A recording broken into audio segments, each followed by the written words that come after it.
Bonjour mon cher.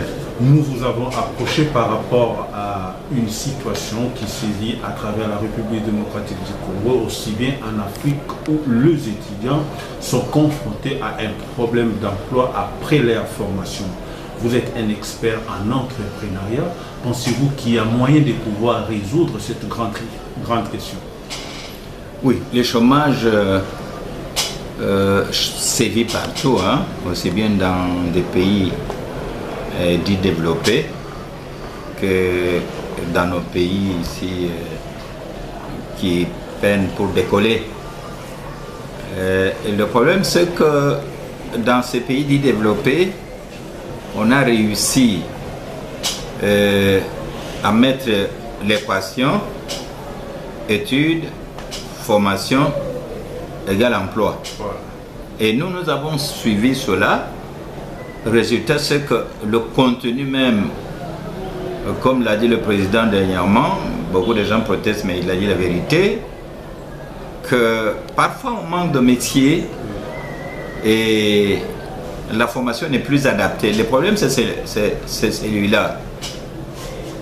Quand nous essayons de suivre ce qui se passe au Nord, alors que la norme d'encadrement au niveau de la scolarité n'est pas respectée, alors que les équipements de formation ne suivent pas, alors que les infrastructures même n'existent pas, elles sont plutôt quasi inexistantes.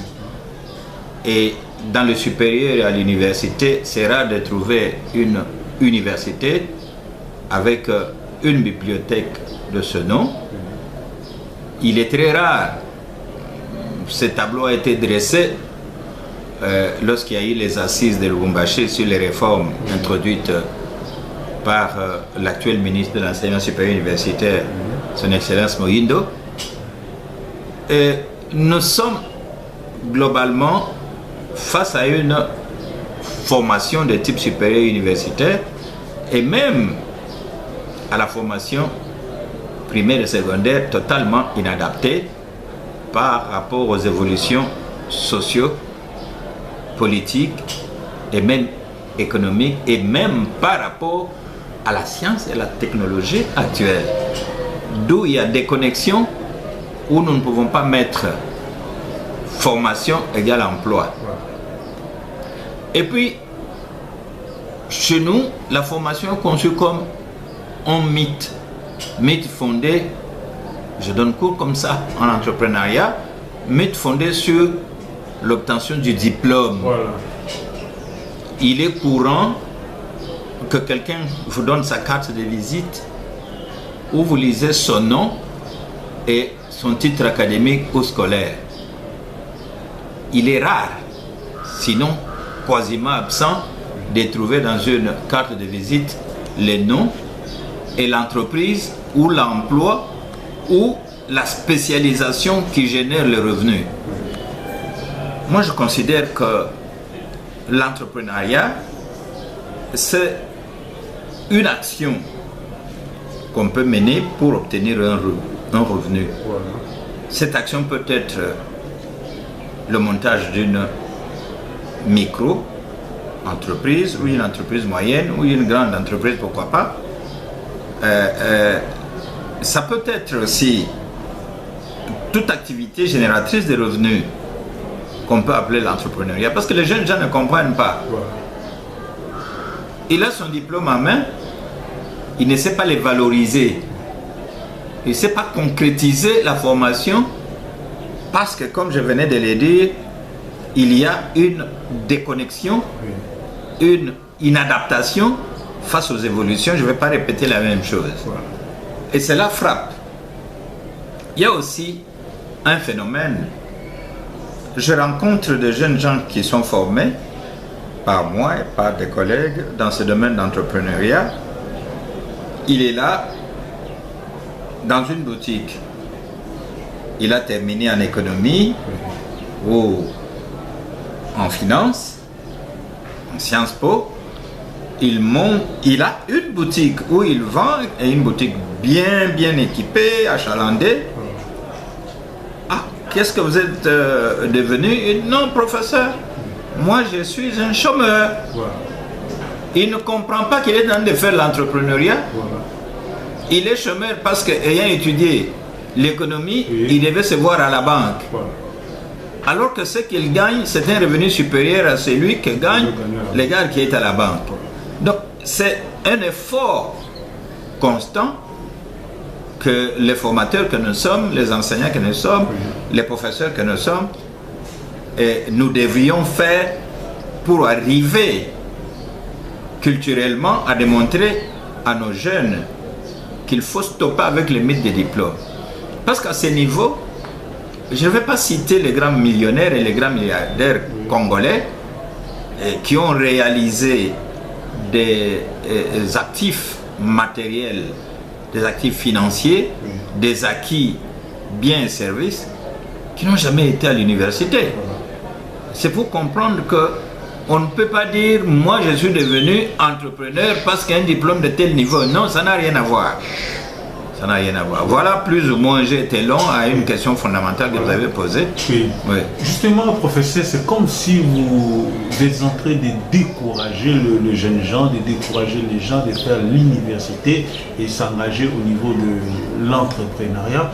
Comment pouvez-vous, n'est-ce pas, faire une jonction entre la formation et l'entrepreneuriat? Est-ce qu'il faudra seulement se lancer dans une filière qui va vous permettre de pouvoir créer votre propre entreprise?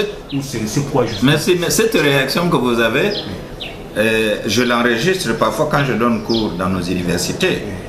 Et quand mes apprenants, mes étudiants me disent, mais professeur, vous êtes spécialiste de la question, vous avez terminé l'université, vous êtes docteur, et vous nous dites que pour gagner de l'argent, pour monter un projet, pour monter un service, c'est un problème de technique et d'approche. Ce n'est pas un problème du niveau de formation, parce que, comme je l'ai dit, je ne vais pas le répéter toujours, la formation, c'est une formation inadaptée. Il n'y a aucun découragement là-dedans. Vous savez que même quand on n'est pas universitaire, on connaît quand même l'adage selon lequel il n'y a pas de saut métier, il n'y a que des sauts de gens. Alors, où se trouve le découragement quand doté d'une approche? Parce que pour former, entrons même dans la matière entrepreneuriale que nous donnons, pour créer une entreprise, pour créer un projet, pour amorcer une action qui vous permet de vous insérer dans la société, c'est un problème lié non seulement aux approches méthodologiques, mais aussi aux aptitudes personnelles. Mais on peut créer une entreprise sans avoir été à l'école, par exemple parce qu'il y a des nécessités de la vie qui vous imposent de monter une activité pour survenir avec besoin. Et c'est là où on n'a pas besoin de diplôme. On peut arriver à monter une entreprise. On a vu déjà monter des entreprises tout à fait par l'observation et par hasard. Il dit tiens, mais lui il fait ça, mais je peux le faire aussi. Il devient un grand entrepreneur. Parce que la notion d'entrepreneur ne la prenait pas dans son sens technique et technologique, où on pensait il y a quelques années que pour être entrepreneur, il faut avoir terminé dans des écoles d'architecture, dans des écoles d'ingénieurs en construction. Non, non, non, non. Actuellement, c'est toute personne apte, qui a une vision, qui a une aspiration au mieux-être, à s'insérer dans la société pour la changer, c'est un entrepreneur. Et que ce soit en économie, en sociologie, en gestion commerciale ou financière, on peut devenir entrepreneur par ses activités, par rapport à la définition lapidaire que je donne. On est entrepreneur si on peut, par ses aptitudes, par les nécessités de la vie, par l'envie d'offrir des biens et des services à une communauté, créer ces biens et services et les valoriser en termes monétaires. C'est ça que je voulais entendre. Donc il n'y a aucun découragement. Il y en a qui ont eu des grands diplômes. À l'IEC, nous en délivrons jusqu'au niveau du 3e cycle. Ailleurs, vous avez des licenciés en économie, vous avez des licenciés en anthropologie, etc., etc. Et à la fin des études, qu'est-ce qu'il devient? Il n'est pas adapté à la société, il ne sait rien faire, il ne peut pas mettre la main à la pâte, il ne peut pas bouger. C'est, comme je l'ai dit, qu'il a cru, et nos parents nous aident, plutôt aident, nous les parents, nous aidons nos enfants à échouer. Parce que les exemples, c'est l'enfant de tel est diplômé de, on se limite à ça. On est même content quand l'enfant est à la maison, assis sur une chaise, en train de suivre la télévision que vous lui avez achetée avec un diplôme de licence ou de maîtrise en les présentant. Vous savez qu'il est ingénieur en pétrochimie. Ça s'arrête là. Mais nous n'avons pas cherché à stimuler nos enfants qu'après les études, il faut transformer ces études en valeur monétaire par la création de biens et des services. Je ne suis pas en train de dire aux gens n'allez plus étudier parce que dans les études, il y a aussi le fait de la culture, du niveau de compréhension. Il y a aussi le renforcement de capacités dans les études. Et ce renforcement qui fait qu'un enfant, un jeune homme, après ses études, surtout universitaires, doit être pourvu de l'esprit de créativité et un esprit qui le pousse à capter les opportunités qui s'offrent à lui, dans sa famille, dans son pays, pour arriver à offrir de biens et de services. Et il est entrepreneur. Il ne s'agit pas de faire, comme je l'ai dit, le mythe de dire je suis licencié en, ingénieur en, docteur en, pour rien. Vous trouverez, comme je venais de dire, sans tourner en rond, tout à l'heure que dans certains pays comme le Canada, quand vous parlez à un Canadien, la première question qu'il vous pose, c'est de dire quelle est la hauteur de votre revenu annuel. Ce qu'on ne demande pas chez nous. Il s'intéresse à cela. Et quand vous êtes avec un Chinois, il va dire mais quel est le métier que vous exercez, de façon à ce que vous puissiez négocier avec lui et marcher ensemble. Et nous, c'est je suis licencié en ça s'arrête. J'ai eu à recruter des jeunes gens qui ont même terminé à l'ISE où pour le moment j'enseigne. J'ai dit mais qu'est-ce que vous voulez nous offrir comme service quand vous venez demander de l'emploi ici? Et il dit tout ce que vous m'offrirez. Il termine sans savoir pourquoi il a adopté. Il a suivi telle option et que rapporte son diplôme sur le plan de l'opérationnalité et de la matérialité. Vous comprenez? Là, il est tout travaux. Oui, il s'est dit donnez-moi ce que je peux. Donc, il ne sait pas pourquoi il a choisi la section, ses parents et les options qu'on a adoptées par ses copains. Vous trouverez des jeunes gens dans nos universités. Ils disent mais moi je fais l'histoire parce que tous mes copains ont suivi l'histoire. Et après, vous serez qui? Je ne sais pas.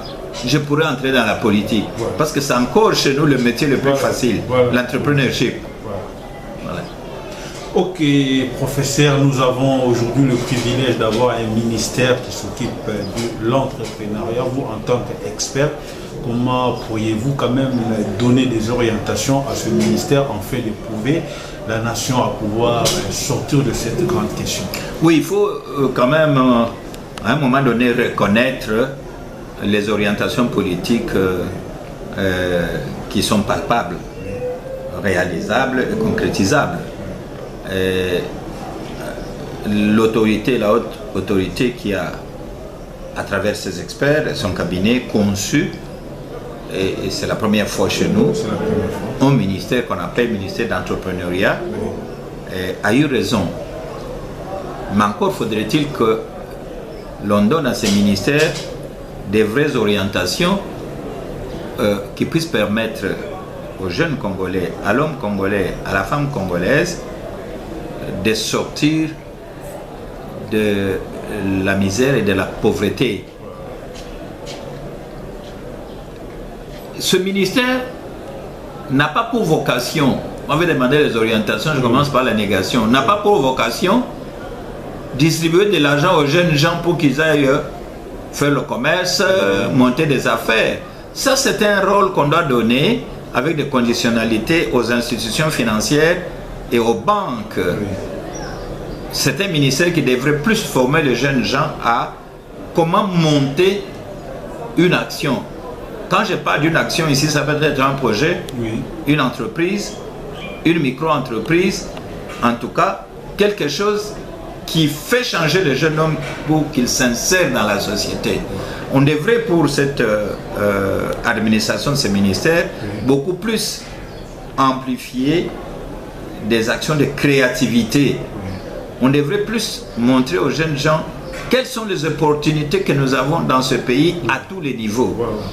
Rien n'est dit aujourd'hui que vous avez terminé en agronomie, votre problème c'est de rester dans les champs. Non, l'agronome c'est un penseur qui oriente les gens qui ont le métier de l'agriculture et autres. Ça ne doit pas être lui nécessairement qui doit prendre la haut pour aller cultiver, mais il va concevoir des projets dans les secteurs, orienter les autres, leur permettre d'avancer et de s'auto-développer. C'est un exemple concret que je donne. Donc, le ministère, très bien, il est là, mais il faut qu'on redéfinisse ces orientations. Quelle est la vision qu'on a dans ce ministère? Parce que je n'ai pas fréquenté le ministre, et le voir ce n'est pas facile. Il y a des gens qui s'agglutinent tout autour, qui pensent que bientôt ou tout de suite l'État va débloquer de l'argent, parce que dans notre pays ici on pense que pour décoller, pour manger, pour marcher, il faut trouver quelque part des gens qui vous donnent de l'argent. Ils ne savent pas que l'argent c'est un moyen à côté d'un autre moyen, l'homme et de la nature. Les trois moyens combinés vous permettent d'arriver à l'entrepreneuriat. Merci beaucoup, professeur, mais nous voulons que vous puissiez en cette occasion lancer un message à tous les jeunes gens qui s'embrouillent épais avec des études et consorts. Si vous, en tant qu'expert en entrepreneuriat, vous avez un message particulier à les lancer en ce moment, surtout ceux qui veulent embrasser les études supérieures. Oui, ils doivent embrasser l'institut supérieur. Je les encourage, mais ils doivent opérer des choix qui, plus tard, devront leur permettre de devenir des entrepreneurs sans qu'ils regrettent le choix initial. Quand ils sont inscrits dans une faculté ou dans un institut de formation supérieure, ils doivent affiner leur vision et des objectifs qu'ils se proposent. L'acquisition de biens et de services, en passant par leur valorisation en termes monétaires, n'attend pas qu'on termine les études. J'ai toujours enseigné, et c'est l'appel que je lance, l'enseignement est nécessaire pour accroître la capacité de vision, de conception et de compréhension de la vie dans la société. Vous comprenez? Les études ne sont pas là pour que l'argent tombe comme des mannes du ciel. Quand bien même les mannes tombaient, elles pourrissaient parce qu'on allait les stocker. Voilà l'exemple. On a dit, tu mangeras la sueur de ton front. C'est pas l'activité, par l'endurance, par l'abnégation, par comment dirais-je, l'effort soutenu, au-dessus de tout, l'apprentissage. Nos cours à l'université devraient aussi être adaptés pour qu'on donne à nos jeunes gens l'apprentissage qui leur permette de créer des biens et des services pour s'insérer dans la société et contribuer à la lutte contre la pauvreté et contribuer aussi au progrès de notre pays. Voilà l'appel que je lance. Merci beaucoup, professeur. Nous sommes pratiquement arrivés à la fin de notre interview. On peut peut-être avoir votre dernier mot avant de nous séparer. Le dernier mot, c'est vous remercier parce que vous avez songé à moi pour qu'on parle d'un sujet. J'aimerais bien que de temps en temps, on puisse avoir peut-être des cas plus concrets dans l'entrepreneuriat pour arriver à redéfinir la position de nos jeunes gens. Merci beaucoup. C'est moi qui vous remercie. Merci. C'est beau.